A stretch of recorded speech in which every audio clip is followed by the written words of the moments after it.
Well, Medicare is about to get an avalanche of new patients. Medicaid already a massive strain on state budgets. So why do private insurance companies still think they can make a profit in this environment?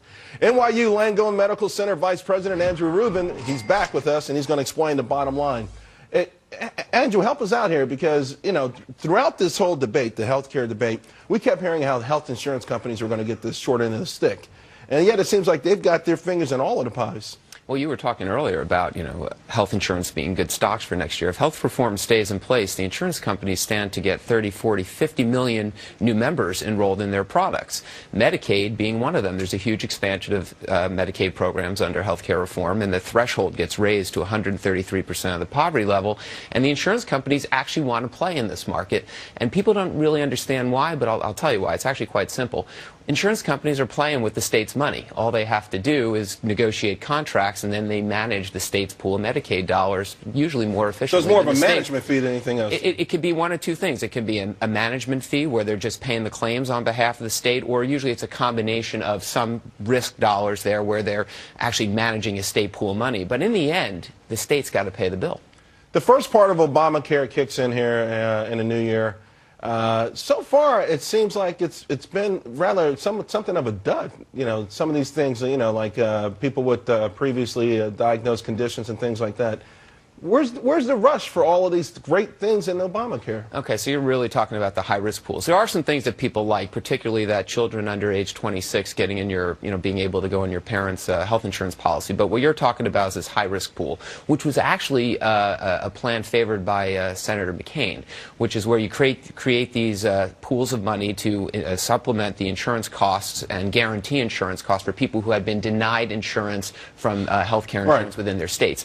Couple of problems with it. One, a lot of people still don't know how to get it.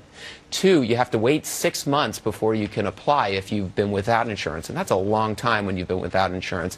And then three, those who have enrolled, some of the states they're finding are spending a lot more money than they planned on spending because these are really sick people, and it costs a lot of money. There's a reason insurance companies didn't.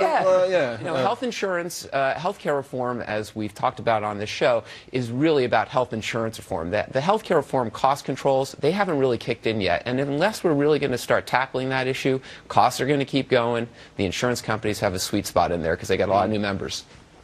Well, go ahead, Matt. Well, going back to the health insurers quickly, if this does happen and they get involved in this Medicaid, is that good for the health insurers? From a stock market perspective, is this going to be? Are they going to make a lot of money from this? Is this really great? They're not doing it to be nice. They're doing it because it's a good business for them to be in. Again, insurance companies, large self-insured businesses like Fox, typically those claims are managed by a private insurance company. But again, Fox is self-insured, so they're paying the claims on behalf of Fox. They get a fee for managing those dollars, and it's going to be the same thing with Medicaid. No, I mean, my only part is sort of very similar to what you were asking. I can't figure out whether of the 92 provisions in this health care bill that are going to be put into place between now and 2018 are good for the insurers or bad for the insurers. I can't, because I hear some are good and some are bad. Net, what do you think? If it sticks together in its current form, it's good for the private insurance industry. And there's no question about it, because the legislation was written to protect the private insurance companies having a role in healthcare reform, and everybody's in the market. Remember, we talked about it on the last show, this individual mandate. As long as everybody's in it, the insurance companies stand to win. What about this vow by the new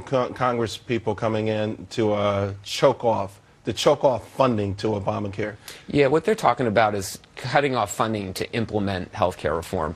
It could go either way. It depends on what they choke the funding off on. If you pull out any one of the provisions that are in place, well, I think they want to choke the whole thing. They're not just. If they choke the whole thing, then we start over, and we have a mess now, and we'll have a mess later. So, but if you cut off certain provisions like the individual mandate, well, then the insurance companies are stuck, and then it's not so good for the insurance companies. But again, the law as it's written today will do well for the insurance companies. Well, sounds like they made out pretty good, huh? They did. Maybe that's why their stocks are doing so well. They did make Andrew, out. have a great New Year, man. Hey, you too. You're going to hang around down here? You're going to. I'm hanging out. You're hanging out?